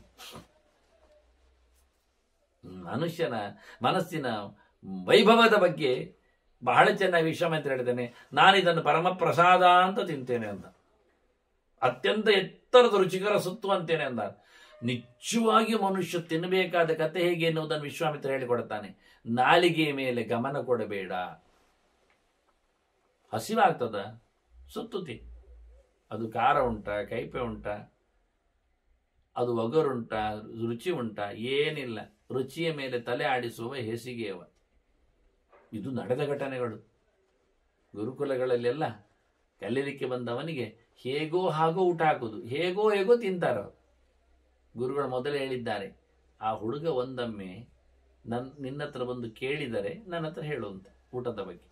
ದಿನ ಊಟ ಮಾಡ್ತಾ ಇದ್ದಾನೆ, ಊಟ ಆಗಿದೆ. ಒಂದು ದಿವಸ ಕೇಳ್ತಾನೆ, ಅಡುಗೆ ಮಾಡಿದ್ದು ಗುರುಪತ್ನಿ ಕೇಳ್ತಾನೆ, ಅಯ್ಯ ಇದು ಕಹಿ ಉಂಟಲ್ಲ ಅಮ್ಮ. ಹೌದಾ, ಅದು ಬಿಡು, ಬೇರೆ ಹಾಕ್ತೇನೆ ಅಂತ ಬೇರೆ ಹಾಕಿದ್ದು. ಇದು ಸರಿ ಇಲ್ಲ, ಕೈ ಉಂಟು ಅಂದ. ಹಾಗಾದರೆ ಮೊಸರಲ್ಲಿ ಊಟ ಮಾಡಿ ಹೇಳು ಅಂತ ಕಳಿಸಿದ್ಲು. ಗುರುಗಳ ಹತ್ರ ಹೇಳಿಲ್ಲ, ಗಂಡನ ಹತ್ರ. ಇವತ್ತವ ಕಹಿ ಉಂಟು ಹೇಳಿದ. ಹೌದಾ, ಅವನಿಗೆ ಪಾಠ ಮುಗಿಯಿತು, ಹೋಗ್ಲಿಕ್ಕೆ ಹೇಳುವ ಅಂತ. ಯಾಕೆ ದಿನ ಅದೇ ಆಗ್ತಿದ್ದದ್ದು, ದಿನ ಕಹಿನದ್ದೇ ಸಾರು, ಕಹಿ ಇದ್ದೇ ಪಲ್ಯ. ಅವನು ಗೊತ್ತೇ ಇಲ್ಲ. ಅವನು ಬೆಳಿಗ್ಗೆ ಆದ ಪಾಠವನ್ನು ಉರು ಹೊಡಿತಿದ್ದ ತಲೆಯಲ್ಲಿ, ಮಧ್ಯಾಹ್ನದ ಪಾಠವನ್ನು ಯೋಚನೆ ಮಾಡ್ತಿದ್ದ ಸಂಜೆಯಲ್ಲಿ. ಹಾಗಾಗಿ ಅವನಿಗೆ ರಾತ್ರಿ ಹಗಲು ತಿಂದದ್ದೇನು ಗೊತ್ತಿಲ್ಲ, ಹಾಕಿದ್ದು ತಿಂದು ಹೋಗ್ತಿದ್ದ. ಪ್ರತಿನಿತ್ಯ ಆಗ್ತಾ ಇದ್ದದ್ದು ಕೈ ಬೇವಿನ ಪಲ್ಯವೇ, ಕೈ ಬೇವಿನ ಸಾರಿ. ಗೊತ್ತೇ ಇಲ್ಲ ಅವನಿಗೆ, ಗೊತ್ತೇ ಆಗಲಿಲ್ಲ. ನಾಲಿಗೆ ಬಗ್ಗೆ ತಲೆ ಇಲ್ಲ ಅವನಿಗೆ. ತಲೆಯಲ್ಲಿ ಭಗವದ್ಚರ ಪಾಠದ ಕತೆ. ಇವತ್ತು ತಲೆಗತ್ತುವುದು ನಿಂತಿದೆ. 10-12 ವರ್ಷ ಆಗಿದೆ, ಪಾಠ ಕೈದು ಇನ್ನು ಮನೆ ಹೋಗ್ಬೋದು ಅಂದು. ಇನ್ನು ನಿನಗೆ ನಾಲಿಗೆ ಗೊತ್ತಾಗಿದೆ, ಹೋಗ್ಬೋದು. ಇದು ಮುಖ್ಯ. ಅದನ್ನ ಹೇಳಿ ಇದು ನಡೀತದೆ ಹೇಳಿದ್ ನಾನು. ವಿಶ್ವಾಮಿತ್ರ ಹೇಳ್ತಾನೆ, ನಾನಿದು ಹಸಿವು ನಿವೃತ್ತಿ, ಬದುಕು ಮುಖ್ಯ, ನಾಳೆ ಮಾಡುವ ಸಾಧನೆಗೆ ಇದು ಸೋಪಾನ ಹೇಳಿಕೊಂಡು ನಾನು ತಿಂತೇನೆ. ಇದು ಪರಮ ಪವಿತ್ರ. ಮುಂದೆ ಮಾತಾಡ್ತದೆ, ಅದು ಬಿಡಿ. ಅತ್ಯಂತ ಶ್ರೇಷ್ಠ ಇಲ್ಲಿ ಇದು ಅತ್ಯಂತ ಖುಷಿಯಲ್ಲಿ ಇದೆ ಅಂತ ನಾನು ದೇವನ ಖುಷಿ ತಿಂತೇನೆಂದ. ನಾವು ತಿನ್ನುವವರಲ್ಲಿ ಇದೆ ಸೊತ್ತಿನ ವೈಭವ. ಎಷ್ಟು ಒಳ್ಳೆಯದನ್ನು ಕೆಟ್ಟದಾಗಿ ಹೇಳಬಹುದು, ಎಷ್ಟು ಕೆಟ್ಟದ್ದನ್ನು ಒಳ್ಳೆಯದಾಗಿ ಹೇಳಬಹುದು. ಒಬ್ಬನಲ್ಲಿ ಹಾಗೆ, ಪ್ರತಿಯೊಂದು ವಸ್ತುವಿನಲ್ಲಿ ಹಾಗೆ, ಪ್ರಕೃತಿಯಲ್ಲೇ ಹಾಗೆ ಇದೆ. ಬಾಧತೆ ಅಂತಾನೆ ಕೃಷ್ಣ ಉದ್ಧವನಿಗೆ ಹೇಳುವಾಗ. ಉದ್ಧವನಿಗೆ ಯಾವುದು ದೋಷ ಯಾವುದು ಹೇಳು, ಎಂತ ಕರ್ಮ ಗುಣದೋಷ ಯಾವುದು ಹೇಳುದು? ಯಾವುದು ದೋಷ ಅಂತ ಹೇಳ್ಬೇಕು ಹೊರತು ಯಾವುದು ಗುಣ ಯಾವುದು ದೋಷ ಹೇಳಲಿಕ್ಕಿಲ್ಲ ಅಂದ. ನೋಡಿ ಅವನಿಗೆ ಹೇಳ್ತಾನೆ, ಮಾವಿನ ಹಣ್ಣು ಅದು ಯಾವುದು ಗುಣ ಯಾವುದು ದೋಷ? ಕಾಯಿ ತಿಂದ್ರೆ ದೋಷ, ತಿಂದ್ರೆ ಗುಣವ, ಪ್ಲಸ್ ಅಂದ. ಗುಣ ಅಂದ್ರೆ ಬೆಸ್ಟ್, ಒಳ್ಳೆ. ಎಂತ ಹೇಳುದು? ಯಾರಿಗೆ, ಯಾವಾಗ, ಏನಕ್ಕೆ ಅಂತಾರೆ. ಹುಳಿ ಮಾಡ್ಲಿಕ್ಕೆ ಆಗ್ತದ? ಕಾಯನ್ನು ಹೆಚ್ಚಿಕೊಂಡು ಹುಳಿ ಮಾಡ್ಲಿಕ್ಕೆ ಬರ್ತದೆ. ಹುಳಿ ಪಾಯಸ ಮಾಡೋದಾದ್ರೆ, ರಸಾಯನ ಮಾಡೋದಾದ್ರೆ ಹಣ್ಣು ಗುಣ. ರಸಾಯನ ಹುಳಿ ಹಾಕಿ ತಿನ್ಲಿಕ್ಕೆ ಸಾಧ್ಯ ಇಲ್ಲ. ಊಟಕ್ಕೆ ಹಣ್ಣು ಬರ್ತದೆ ಅಡ್ಡ. ಹಾಗಾಗಿ ಗುಣದೋಷ ವಸ್ತುವಿನಲ್ಲಿ ಹೇಳಲಿಕ್ಕೆ ಬರುವುದಿಲ್ಲ ಅಂದ. ತಿಳಿದವರಿಗೆ ಮಾರಾಯ ನಾನು ಹೇಗೆ ಪಟ್ಟಿ ಮಾಡಲಿ ಅಂತಾನೆ ಉತ್ತಮನಿಗೆ. ಭಯಂಕರ ಎಲ್ಲ ಏನು ಸಬ್ಜೆಕ್ಟ್ಗಳಿಗೂ ಸಿದ್ಧಾಂತಗಳಿವೆ. ನನಗೆ ನಾಯಿ ಮಾಂಸ, ನಿನಗೆ ದೋಷ ಅಂತ ಕಂಡ್ರೆ, ಹಾಳು ಅಂತ ಕಂಡ್ರೆ ರುಚಿ ಇಲ್ಲ, ನನಗೆ ಭಾರಿ ಆತ್ಮೀಯವಾಗಿದೆ ಅದು ಅಂದ. ನೋಡಿ ಚಂಡಾಲ, ಏನ್ ತಿಂತಿ? ನಾಯಿ ತಿಂತಿ ಅಲ್ವಾ? ಕಾಲು ಬೆರಳು ಎಷ್ಟುಂಟು ಅಂತ, ಎಷ್ಟು? 5 ಅಲ್ವಾ? ಮತ್ತೆ ಸೇರಿದ ನೋಡು. ಪಂಚನಕಾ ಭಕ್ಷ್ಯಾ ಬ್ರಹ್ಮಕ್ಷತ್ರಸ್ಯ ವೈವಿಷಃ. ಬ್ರಾಹ್ಮಣ ಆಗಲಿ ತಿನ್ನುವ ಪ್ರಾಣಿಗಳ ಬಗ್ಗೆ ಮಾತಾಡುವಾಗ 5 ಉಗುರುಳ್ಳ ಪ್ರಾಣಿಗಳನ್ನು ಮಾಂಸ ಭಕ್ಷಕರಿಗೆ 5 ಇರುವುದು ಸೆಲೆಕ್ಟ್ ಮಾಡಲಿ. ಗೋದ, ಶಶಃ ಕೂರ್ಮಶ್ಚ ಪಂಚಮ. ಆವೆ, ಕೂರ್ಮ, ಕಮಟ, ಅದಕ್ಕೆ 5 ಬೆರಳುಳ್ಳ 5 ಉಗುರುಳ್ಳ ಒಂದು ಪ್ರಾಣಿ ಮಾಂಸ ತಿನ್ನುವವರಿಗೆ. ಮತ್ತೆ ಮೊಲ, 5 ಬೆರಳುಂಟು, 5 ಉಂಟು ಉಗುರು, ಅದು ತಿನ್ನಬಹುದು. ಅಲ್ಲಿ ಕರದ್ದು ಅದು ಉಡ ಮತ್ತೆ ಅದೆಲ್ಲ ಅದೆಲ್ಲ ಅಂಥದ್ದೇನ, ಅದಕ್ಕೆ 5 ಹೀಗೆ ಬರ್ತದೆ. ಅದು ಡೈನೋಸಾರಸ್ನ ಅಂತದ್ದೆಲ್ಲ ಅದನ್ನು ತಿನ್ಲಿಕ್ಕೆ ಆಗ್ತದೆ. ಅದು 5 ಅಲ್ಲಿಯ ದೊಡ್ಡ ಜಾತಿ. ಇನ್ನು ಒಂದು ನಾಯಿ ಅಂತದ್ದು ನರಿ ತೊಳೆ ಎಲ್ಲ ಇದು ಬರ್ತದೆ. 5 ಇದ್ದದ್ದು ನಾಯಿ ಹೇಳುವುದಿಲ್ಲ. ಮತ್ತೊಂದು ಶಲ್ಯಕ, 5 ಉಗುರು. 5 ಉಗುರಿನ 5 ತಿನ್ನುವವರಿಗೆ ಇದು ಅದರಲ್ಲಿ ಸೇರ್ಲಿಲ್ಲ, ಪಟ್ಟಿಯಲ್ಲಿ ಬರಲಿಲ್ಲ. ಆಯ್ತಾ? ಕಾಲಲ್ಲಿ 5 ಉಗುರು ಕಾಣ್ತಾ ಉಂಟು, ಇದು ನಾಯಿ, ನೆನಪಿಟ್ಕೋ ಅಂತ. ಯದಿ ಶಾಸ್ತ್ರ ಪ್ರಮಾಣಂತೆ ಮಾ ಮನಕೃತ. ನಿನಗೆ ಇದು ನಾನು ಪ್ರಮಾಣ ಹೇಳಿದ್ದು 5 ತಿಂಗಳು, ನಿನಗಿದು ಪ್ರಮಾಣ ಆದ್ರೆ ತಿನ್ನುವುದು ಬೇಡ, ಇಲ್ಲ ಅದು ನಿನ್ನ ಇಷ್ಟ. ಆಚಿನ ಬಾಗಿಲಲ್ಲಿ ಮಾತಾಡ್ತಾ ಇದ್ದಾನೆ ಚಂಡಾಲ. ಪ್ರಮಾಣ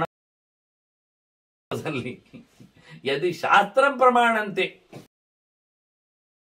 ಅಂದ್ರೆ ಲಾಸ್ಟ್ ಮೂಮೆಂಟ್ ಇದೆ ಶಾಸ್ತ್ರದ ಜಿಜ್ಞಾಸೆ. ನಹುಷನ ಗಮ್ಮತ್ತು ಮಾಡ್ಲಿಕ್ಕೆ ಹೋದ. ಒಂದ ನಾನು ಇಂದ್ರ ಅಲ್ವಾ, ಶಚಿ ಬರ್ಲಿ ಅಲ್ಲ, ಇಂದ್ರನ ಹೆಂಡತಿ ಬಂದು ಕೂತ್ಕೊಳ್ಬಹುದಲ್ಲ, ಅದು ಇಲ್ಲ, ಮಂಡ್ಯ ಸಮಯ ಇಲ್ಲದ ಸಿಂಹಾಸನ ಶಚಿ ಬರಬೇಕು ಅಂದ ಪಕ್ಕದಲ್ಲಿ. ಗಾಬರಿ ಪಟ್ಲ ಅವಳು. ಇವರೆಲ್ಲ ಅವನಿಗೆ ಕಂಡವರದ್ದೆಲ್ಲ ನಹುಷನನ್. ಆಗ ಕೊನೆಗುಪಾಯ, ಋಷಿಗಳು ಪಾಲಕಿಯಲ್ಲಿ ಹೊತ್ತುಕೊಂಡು ಬರಬೇಕು ನಿನ್ನನ್ನು, ಮತ್ತೆ ಬರ್ತಾಳೆ ಅಂತೇಳಿ. ಆಯ್ತು ಅಂತ ಇವ ಹೊತ್ತುಕೊಳ್ಳುವುದಂತೆ. ಯೋಚನೆ ಮಾಡಿ ಎಷ್ಟು ದೊಡ್ಡಕ್ಕೆ ಹೋದ ಇವ ಅಂತ. ಋಷಿಗಳ ಅದು ಇವನ ಕೆಳಗಿನ ರಾಜ ಬೇರೆ, ಮನುಷ್ಯ ಲೋಕದವ. ಅವು ಋಷಿ ಪಾಲಕ್ಕೆ ಹೊತ್ತುಕೊಳ್ಳಿಕ್ಕೆ ಹಾಕಿಬಿಟ್ಟ. ಅಲ್ಲಿಯೇ ಬಿದ್ದ ಒಂದು ಲೆಕ್ಕದಲ್ಲಿ. ಅದರಲ್ಲಿ ಒಬ್ಬ ಜಟೆಯಲ್ಲಿ ಅವರಿಗೂ ನಹುಷನ ಕಣ್ಣಿಗೆ ಬೀಳತವ.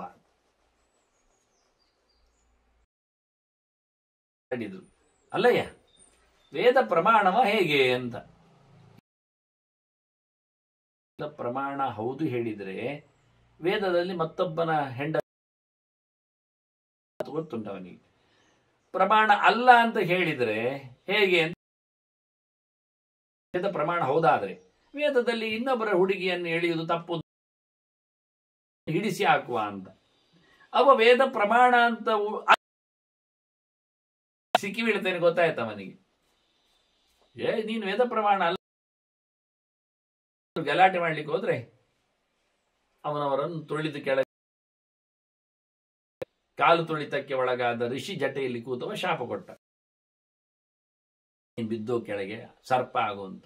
ಸರಿಯಾಗಿ ಹೋಗಿರಿ ಅಂದ್ರೆ ಋಷಿಗಳಿಂದ ಹೊತ್ತುಕೊಳ್ಳುವುದು ಸಮ ಇಲ್ಲ, ಎಲ್ಲ ಕೇಳ್ತಾರವ್ರು. ಹೋಗಿರಿ ಸರ್ಪ ಸರ್ಪ ಅಂದ, ನೀನೇ ಸರ್ಪ ಆಗುವಂತ ಅವ್ರು ಅವನಿಗೆ ಶಾಪ. ಆ ಶಾಪ ಆಗಿ ಇವಳು ಬಹಳ ಚೆನ್ನಾಗಿ ಕೇಳ್ತಾನೆ. 5 ತಿನ್ಲಿಕ್ಕಿದ್ದದ್ರಲ್ಲಿ ಇದು ಸೇರುವುದಿಲ್ಲ, ತಿನ್ನೋದು ಬೇಡ ಅಂತ ನಾನು ಜೋರ್ ಮಾಡಿದ್ದಾನೆ. ತಸ್ಮಾ ಶಾಸ್ತ್ರಂ ಪ್ರಮಾಣ. ಮಾಡು ಬಿಡು ಹೇಳುವುದಕ್ಕೆ ಶಾಸ್ತ್ರ ಅದಿನ್ನೇನು ಪ್ರಮಾಣ ಅಲ್ಲ, ಆದ್ರೆ ಇದು ಮಾಡು ಶಾಸ್ತ್ರ. ಎಷ್ಟು ಶಾಸ್ತ್ರ ವಿಧಿ ಮುತ್ಸಜ್ಜೆ ಬರ್ತದೆ. ನ ಸುಖಂ ನ ಪರಾಂಗತಿ ಕೃಷ್ಣ ಹೇಳ್ತಾನೆ. ಯಾರು ಇಷ್ಟ ಬಂದಾಗಿ ನಡೀತಾನೆ ಅವನು ಪೆಟ್ಟು ತಿಂತಾನೆ, ನರಕಕ್ಕೂ ಸುಖ ಇಲ್ಲ ಅಂತ ಕೃಷ್ಣ ಬೈದಿದ್ದಾನೆ ಗೀತೆ. ಇದೇ ಆದ್ರಿಂದ ನಾನು ಚಂಡಾಲ ಜೋರಿದ್ದಾನೆ. ನಿನಗೆ ಶಾಸ್ತ್ರ ಇಲ್ಲ, ತಿನ್ಬಾ, ಶಾಸ್ತ್ರದಲ್ಲಿ ತಂದು ಇಲ್ಲಿ ಕೇಳ ಅಲ್ಲ. ಇವ ಹೇಳುತ್ತಾನೆ ಈಗ ಅಗಸ್ತ್ಯನಾಸುರೋ ಜಗ್ದಹ ಋಷಿ. ಅದೇ ನಾನೀಗ ಕತೆ ಹೇಳಲಿಕ್ಕೆ ಹೊರಟಿದ್ದೇನಲ್ಲ, ಜಟೆಯ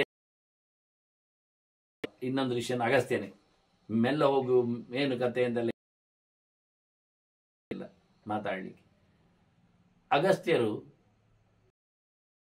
ಇದ್ದಾರೆ. ವಾತಾಪಿ ಕತೆ ನಮಗೆ ಗೊತ್ತಿಲ್ಲ. ಅದು ವಾತಾಪಿ ಇಲ್ಲವರಲ್ಲೊಂದಿಬ್ರು. ಶಿವ ಗೊತ್ತುಂಟ ನಿಮಗೆ?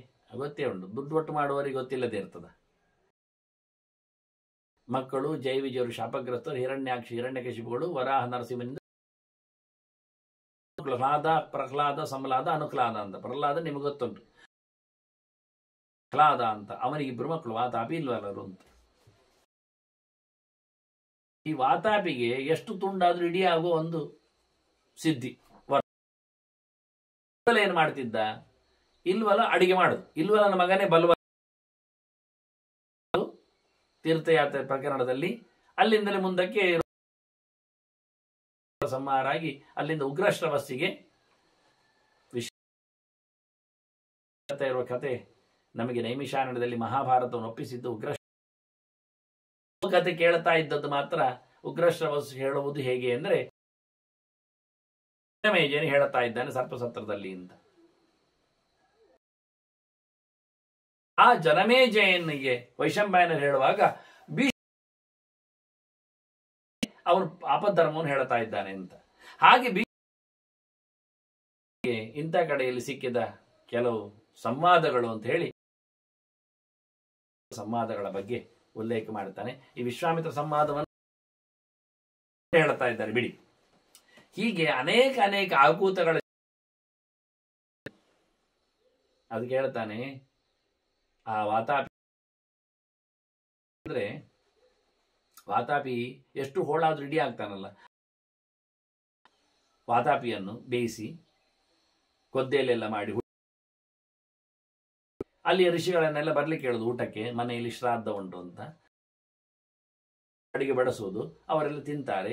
ತಿಂದಾದ ನಂತರ ಅವರು ಕರೆದು ಬಿಡು ವಾತಾಪೇ ಅಂತ. ವಾತಾಪೇ ಅಂತ ಹೇಳುವಾಗ ವಾತಾಪಿ ಇಡಿಯಾಗಿ ಬರ್ತಿದ್ದ. ಅಷ್ಟು ಜನ ಸತ್ತು. ಅಲ್ಲಿ ಕೂತ್ಕೊಂಡು ಶ್ರಾದ್ದ ಮಾಡೋದು, ಅಲ್ಲಿ ಅವರನ್ನು ಕರೆಯುವುದು, ಇದೇ ಕೆಲಸ. ಅವರನ್ನೆಲ್ಲ ಸಾಯಿಸ್ತಾ ಇದ್ದ ರಕ್ಕಸರಿವರು. ಇದೆಲ್ಲ ಗೊತ್ತಾಗಿ ಕೊನೆಗೆ ಬಂದು ಊಟಕ್ಕೆ ಇದ್ದೇನೆ ಅಂತ. ಅಲ್ಲ ಎಲ್ರು ಬರ್ಲಿ, ಯಾರು ಬರುದಿಲ್ಲ, ಅಲ್ಲ ತುಂಬಾ ಅಡುಗೆ ಮಾಡಿದ್ವಿ, ಎಲ್ಲ ತಿಂತೇನೆ ಅಂದ. ಹಾಗಾಗಿ ಎಲ್ಲ ಅಡುಗೆಯನ್ನು ಎಲ್ಲ ಊಟವನ್ನು ಇವರೊಬ್ಬರೇ ಮಾಡಿದ ಅಗಸ್ತ್ಯ. ಒಂದಾದ್ರೂ ಕರ್ದ. ಇವ ಹೊಟ್ಟೆಯನ್ನು ತಿಕ್ಕಿಕೊಂಡು ವಾತಾಪಿ ಅಗಸ್ತ್ಯರ ಹೊಟ್ಟೆಯಲ್ಲಿ ಹೊರಗೆ ಬರ್ಲಿಕ್ಕೆ ಆಗ್ಲಿಲ್ಲ, ಅಲ್ಲೇ ಸತ್ತೋದು. ಆದ್ರಿಂದ ಇವತ್ತು ಸಹ ಊಟ ನೆನಪಿಸಿಕೊಳ್ಳೋದು ಹೊಟ್ಟೆ ಮುಟ್ಟಿಕೊಂಡು. ಅಗಸ್ತ್ಯಂ ಕುಂಭಕರ್ಣಂಚ ಶಮೀಂಚ ಒಡವಾನನು ವೃಕೋದರಂ ಅಂತ. ನಿಜವಾಗಿ ಕೊನೆ ಒಬ್ಬನನ್ನು ಸಾಕಿತ್ತು ಪುಣ್ಯಕ್ಕೆ. ಮಾಡಿಕೊಳ್ಳಿ, ಅಗಸ್ತ್ಯರ ನೆನೆಸಿಕೊಳ್ಳಿ. ಹೆಚ್ಚಿನವರೆಲ್ಲ ಮತ್ತೆ ಕುಂಭಕರ್ಣನ ಅವು ಏನೆಲ್ಲ ಹೆಡಿಗೆ ಗಟ್ಟಲೆ, ಬಕೆಟ್ ಗಟ್ಟಲೆ ತಿಂದವ, ಅದು ಕೊಪ್ಪರಿಗೆ ಗಟ್ಟಲೆ ಹಾಕೊಂಡವ. ಇವ್ರು ಎಂತ ಕೊಪ್ಪರಿಗೆ ತಿಂತಾರೇನು, ಪರಾತ ತಿಂತಾರೇನು. ಕುಂಭಕರ್ಣ ಅಂಚ ಮತ್ತು ಶಮಿ ತಿಂದರ ಪಾಪ ಆದ್ರೂ ನಿವೃತ್ತಿ ಮಾಡ್ತದೆ. ಶಮಿ ನೆನಪಿಸಿಕೊಳ್ಳುವುದು ಚಂದವೇ. ಒಳಗೆ ಶಮಿ ಶಮಯತೆ ಪಾಪ ಅಂತ ಶನಿಶ್ಚನಿಗೆ ಪ್ರಿಯವಾದಂತ ಗಿಡ. ಔರ್ವ ಬಿಟ್ಟಿರತಕ್ಕ ಬೆಂಕಿ ಸಮುದ್ರ ಮಧ್ಯ ನೆನಪಿಸಿಕೊಳ್ಳಿ ಉಂಟಾಗ್ತದೆ, ಅದು ಸತ್ಯ ಆಗ್ಬೋದು. ಶಮಿ ಒಡವಾನಲ್ಲೆಲ್ಲ ಸತ್ಯ. ಪ್ರಾಣಿಗಳನ್ನು ರಕ್ಕಸ ಬಾಧೆ ಇದ್ರೆ ಹೊಟ್ಟೆಯೊಳಗೆ ಹೋಗ್ತದೆ, ಅದು ಸರಿಯೇ. ಹೆಡಿಗೆಟ್ಟಲ್ಲಿ ತಿಂದ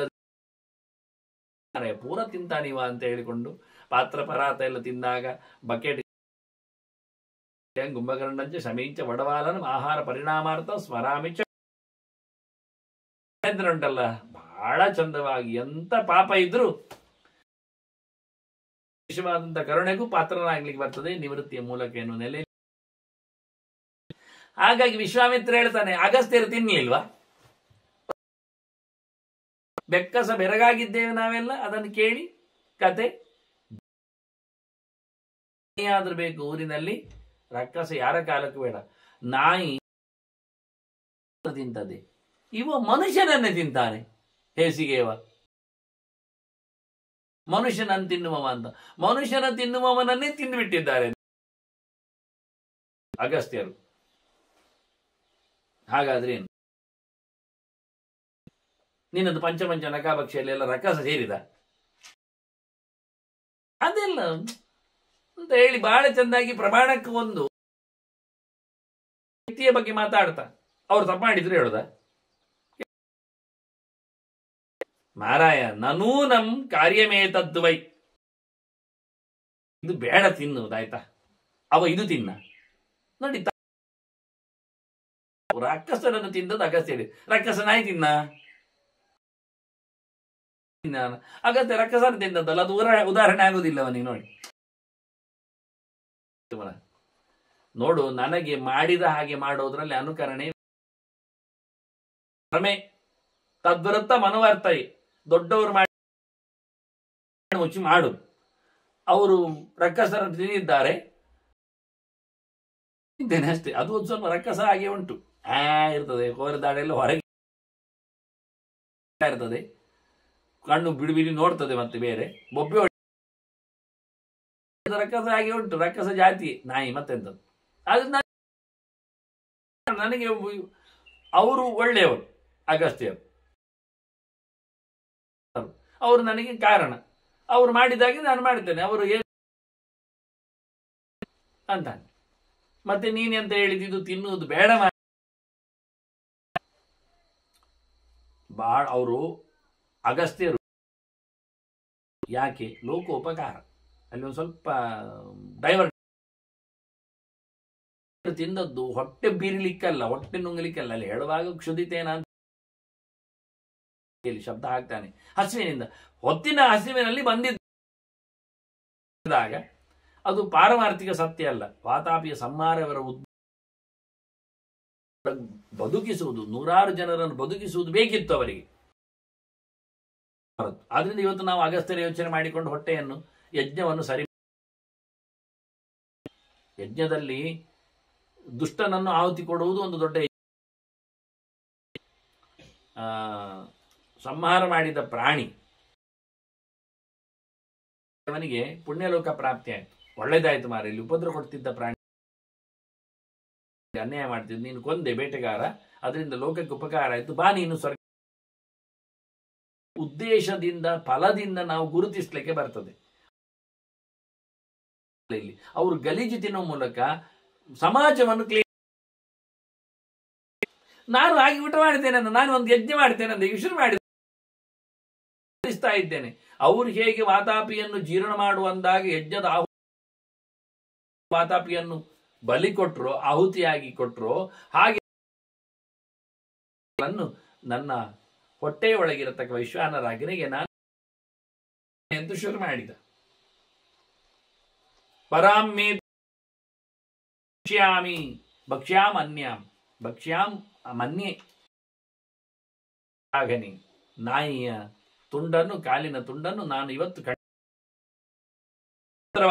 ಇದು ಅಮೇಧ್ಯ ಅಲ್ಲ. ಅಮೇಧ್ಯ ಅಂದ್ರೆ ತಿನ್ನಬಾರದ್ದು ಅಂತ. ಬಲಿ ಕೊಡುವಂಥದ್ದು ಮೇಧ್ಯ ಅಂತ. ಬಲಿ ಕೊಡಬಾರದು ಅಮೇಧ್ಯ ಅಂತ. ಹೇಲಿಗೆ ಅಮೇಧ್ಯ ಅಂತ ಸಂಸ್ಕೃತದಲ್ಲಿ ಕರೆಯುವುದು. ಮಲವನ್ನು ಕಡಿಯಬಾರದನ್ನು, ಕೊಡಬಾರದನ್ನೆಲ್ಲ ಹೇಸಿಗೆ ಅಂತ ಕರೀತಾರೆ. ನಾನು ಇದನ್ನು ಒಳ್ಳೆದು ಅಂತ ತಿಳ್ಕೊಳ್ಳುತ್ತೇನೆ.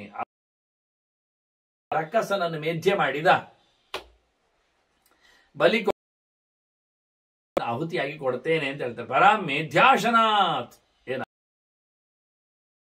ಊಟ ಅಂತ ತಿಳ್ಕೊಳ್ಳುತ್ತೇನೆ.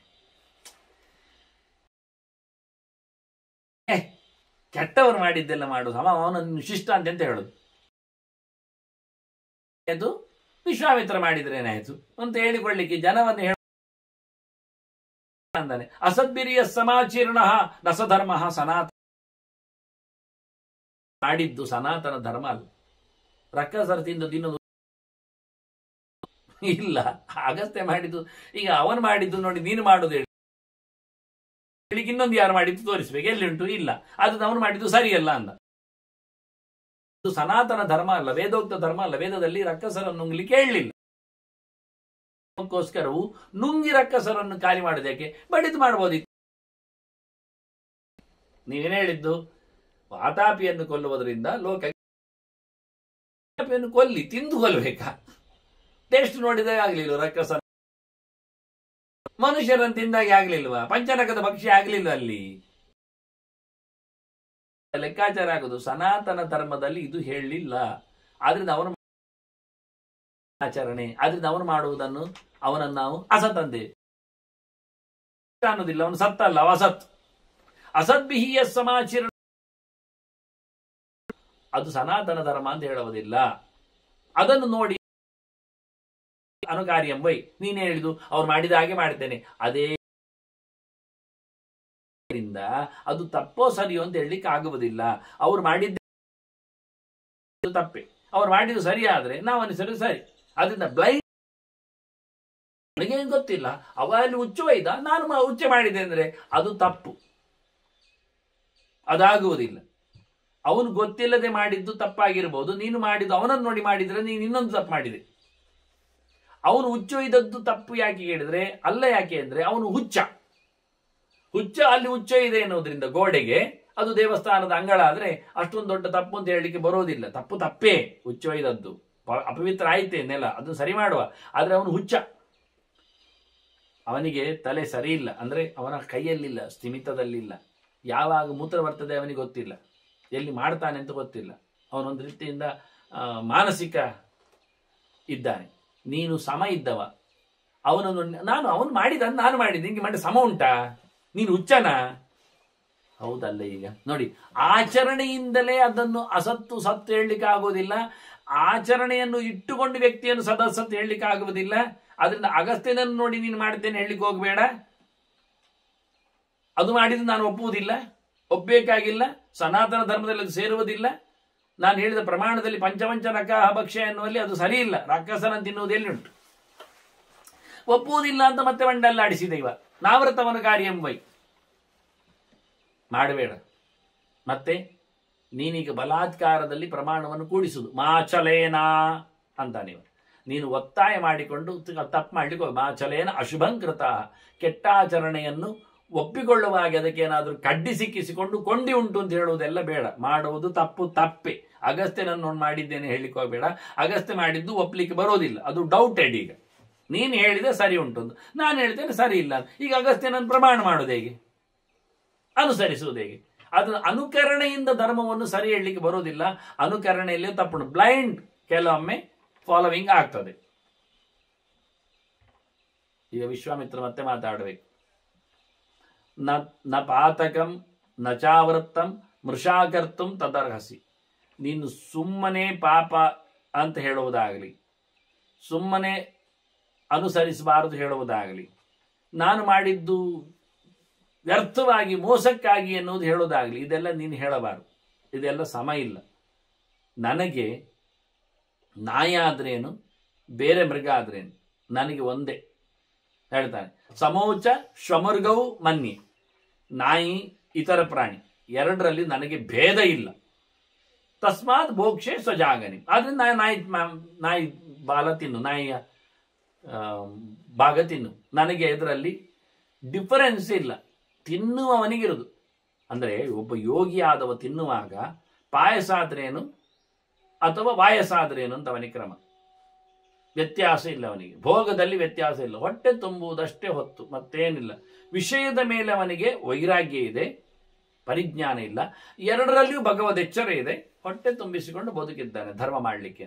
ಆದ್ರೆ ನನಗೆ ಎರಡು ಪ್ರಾಣಿತ್ವೇನ ಉಭಯತ್ತರ ಸಾಮಾನ್ಯನ ನಾನು ತಿನ್ನುವುದು. ನನಗೆ ನಾಯಿ ಅಂತ ಕಾಣಬೇಕು ಅಂತ ಅದನ್ನು ನೋಡುವುದಿಲ್ಲ, ಪ್ರಾಣಿ ಅಷ್ಟೇ ತಿಂತೇನೆ ಅಂತ. ಇವ ಮತ್ತೆ ಹೇಳ್ತಾನೆ, ಮಾರಯ್ಯ ತಿಂತೇನೆ ಹೇಳಿ, ಬ್ರಾಹ್ಮಣ ಅಂತ ಹೇಳಿ, ಅಗ್ನಿನಿಷ್ಠೆ ಅಂತ ಹೇಳತ್ತ, ತಿನ್ನಬಾರದ್ದನ್ನು ತಿಂತೇನೆ ಅಂತ ಹಠ ಮಾಡ್ತೀಯಲ್ಲ ಮಾರಯ್ಯ. ಯದ್ ಬ್ರಾಹ್ಮಣಾರ್ಥೇ ಕೃತಂ ಅರ್ಥಿತೇನ ತೇನರ್ಷಿನ ತದಭಕ್ಷ್ಯಂ ನಕಸ್ಮಾತ್. ಅಗ್ನಿಗಾದ್ರೂ ಹಾಕುವುದಾಹುತಿ ಅಂತ ಹೇಳಿಕೊಂಡು ತಿಂತೇನೆ ಅಂತ ಹಠ ಮಾಡಿದಾಗ ಅದು ಅಭಕ್ಷ್ಯ ಅಲ್ಲ ಹೇಳುದ? ಈಗ ನಾನು ನಾಯಿತ್ವೇನ ಅದನ್ನು ನೋಡುವುದಿಲ್ಲ, ಪ್ರಾಣಿತ್ವೇನ ಕನ್ಸಿಡರ್ ಮಾಡಿ ತಿಂತೇನೆ ಅಂತ ಹೇಳಿಕೊಂಡ್ರೆ ಅದರಲ್ಲಿ ನಾಯಿತನ ಹೋಗ್ತದ? ಬೆಂಕಿಗೆ ಆಹುತಿ ಕೊಡುವಾಗ ಏನು ತಿಂತದೆ ಹೇಳ್ತಿ, ಆದ್ರೆ ಬೆಂಕಿಗೆ ಆಹುತಿ ಕೊಡುವಾಗ ಅದನ್ನು ಅಭಕ್ಷ್ಯ ಅಂತ ಹೇಳುದಿಲ್ವಾ? ಬೆಂಕಿಯನ್ನು ಬೇಡದದ್ದು ತಿಂತದೆ, ಬೇಡಿದ್ದು ಒಳ್ಳೆದು ತಿಂತದೆ ಹೇಳುವಾಗ ಅದನ್ನು ಬೇಡದಿದ್ದದ್ದು ಹೇಳುದಿಲ್ವಾ? ಅದಕ್ಕೆ ಮಲಬುಕ್ಕು ಅಂತ ಹೆಸರು ಅಗ್ನಿಗೆ, ಹೇಲ್ ತಿಂತದೆ ಅಂತ. ಹೇಗೆ? ಹಾಗಿದ್ರೆ ನೀವೊಂದಿಷ್ಟು ಅನ್ನ ಹಾಕಿ ಚರು ತಿಂತದೆ, ನೀವು ಹೇಲ್ ತಗೊಂಡೋಗಿ ಹಾಕಿ ಬೆಂಕಿ ತಗೊಂಡೋಗಿ ಎಲ್ಲ ಹಾಕ್ತಾರೆ, ಹೇಸಿಗೆಗಳನ್ನೆಲ್ಲ, ಮಲ ಪರಿತ್ಯಾಗಗಳನ್ನು ಸುಡ್ತದೆ ಅದು. ಆದ್ರೆ ನೀವು ಹಾಕಿದ್ದು ಹೇಸಿಗೆದ್ದು ಅಂತ ಹೇಳುದಿಲ್ವಾ? ಅದು ಒಳ್ಳೇದು ಹೇಳ್ತೀರಾ, ಅನ್ನ ಹೇಳ್ತೀರಾ, ಚರು ಹೇಳ್ತೀರಾ, ಪಾಯಸ ಹೇಳ್ತೀರಾ, ಹೇಳುದಿಲ್ಲಲ್ಲ. ಅಭಕ್ಷ್ಯ ಅಂತಲೇ ಕರೀದಲ್ವಾ? ನಾನು ಪ್ರಾಣಿತ್ವೇನ ಕನ್ಸಿಡರ್ ಮಾಡ್ತೇನೆ ಮಾಂಸ ಹೇಳಿದ್ದು, ನಾಯಿದ್ದೇ ಅಲ್ವಾ? ನಾಯಿತನ ಹೋಗ್ತದ ಕೇಳ್ತಾನೆ. ಹೌದಲ್ಲ ಮಾರೆ? ಸವೈ ಧರ್ಮ ಯತ್ರ ನ ಪಾಪಮೇತಿ. ಧರ್ಮ ಯಾವುದು ಗೊತ್ತುಂಟ? ಪಾಪ ಬರದ್ದು ಯಾವುದನ್ನು ನಡೆಸಿಕೊಟ್ರೆ ಪಾಪ ಬರುವುದಿಲ್ಲವೋ ಅದು ಧರ್ಮಾಚರಣೆ. ನನಗೆಂತ ಗೊತ್ತುಂಟ, ಸರ್ವೈರುಪಾಯೈ ಗುರವೋ ಹಿ ರಕ್ಷ್ಯ. ನನ್ನದಿಷ್ಟೇ ಥೀಮ್, ನಿಮ್ಮನ್ನು ಆದಷ್ಟು ನಾನು ಕಾಪಾಡಬೇಕು. ನೀವು ದೊಡ್ಡವರು, ಗುರುಗಳು, ಹಿರಿಯರು, ತಿಳಿದವರು. ಆಪತ್ತು ಕಾಲದಲ್ಲಿಯೂ ಒಂದೊಮ್ಮೆ ಅವರು ತಪ್ಪಿಗೆ ನಡೆದರೆ ಅದನ್ನು ತಪ್ಪಿಸುವ ಕೆಲಸ ನಮಗೆ ಉಂಟು ಹೇಳಿ ನಾನು ಕೇಳ್ತಾ ಇರೋದು. ನನಗೆ ಮಾನ್ಯರು ನೀವು, ಪೂಜ್ಯರು ನೀವು, ಅದಕ್ಕೋಸ್ಕರ ನಾನು ವಾದ ಮಾಡ್ತೇನೆ, ಶಾಸ್ತ್ರ ಪ್ರಕಾರ ಹೇಳ್ತಾ ಇದ್ದೇನೆ. ಅವರು ತಪ್ಪಬಹುದಲ್ಲ ಗಡಿಬಿಡಿಯಲ್ಲಿ. ಆದ್ರಿಂದ ನಿಜವಾಗಿಯೂ ಇದು ಧರ್ಮ ಅಲ್ಲ. ಯಾವುದರಿಂದ ಪಾಪ ಬರ್ತದೆಯೋ ಅದು ಧರ್ಮ ಆಗುವುದಿಲ್ಲ, ಅವನದ್ದು ಲಾಜಿಕ್. ಯಾವುದು ಆಚರಣೆಯಿಂದ ಪಾಪ ಬರುವುದಿಲ್ಲವೋ ಅದು ಆಚರಣೀಯ. ಯಾವುದು ನಡೆಸಿಕೊಟ್ಟರೆ ಪಾಪ ಆಗ್ತದೋ ಅದು ಅನಾಚರಣೀಯ. ನೀವು ಮಾಡುವುದರಿಂದ ಪಾಪ ಬರುವುದರಿಂದ ಇದು ಧರ್ಮ ಅಲ್ಲ ಅಂತ ಹೇಳ್ತೇನೆ. ಒಟ್ಟಾರೆ ನಿಮ್ಮನ್ನು, ತಿಳಿದವರನ್ನು, ದೊಡ್ಡವರನ್ನು ಪಾಪದಿಂದ ತಪ್ಪಿಸುವುದು ನಮ್ಮ ಕೆಲಸ. ಕಂಡಾಗ ಸರ್ವೈರುಪಾಯೈ, ಎಂತ ಮಾಡಿ ಆದರೂ ನಿಮ್ಮನ್ನು ನಾವು ಬದುಕಿಸಬೇಕು, ಬಚಾವ್ ಮಾಡಬೇಕು, ತಪ್ಪು ಮಾಡದಂತೆ ಪಾಪದಿಂದ ನಿವೃತ್ತಿಯಾಗಬೇಕು ಅಂತ ನಮ್ಮ ಉಪಾಯ. ಅದಕ್ಕೆ ಹೇಳಿದ್ದೇನೆ ಅಂತ ಚಂಡಾಲ ಮತ್ತೆ ಧರ್ಮದ ತಕ್ಕಡಿಯಲ್ಲೇ ಅವನನ್ನು ನಿಲ್ಲಿಸಿದ್ದಾನೆ. ವಿಶ್ವಾಮಿತ್ರ ಮತ್ತೆ ಉತ್ತರ ಕೊಡಬೇಕು, ಮತ್ತೆ ಚಿಂತನೆ ಸಾಗಬೇಕು, ಮತ್ತೆ ನಮಗೆ ನಾಯಿ ಊಟ ಆಗಿದೆ ಇಲ್ವಾ ಅಂತ ಯೋಚನೆಗೆ ಬರಬೇಕು. ವಂದನೆಗಳೊಂದಿಗೆ ಶ್ರೀಕೃಷ್ಣ ನಾರಾಯಣ ನಾರಾಯಣ ನಾರಾಯಣ.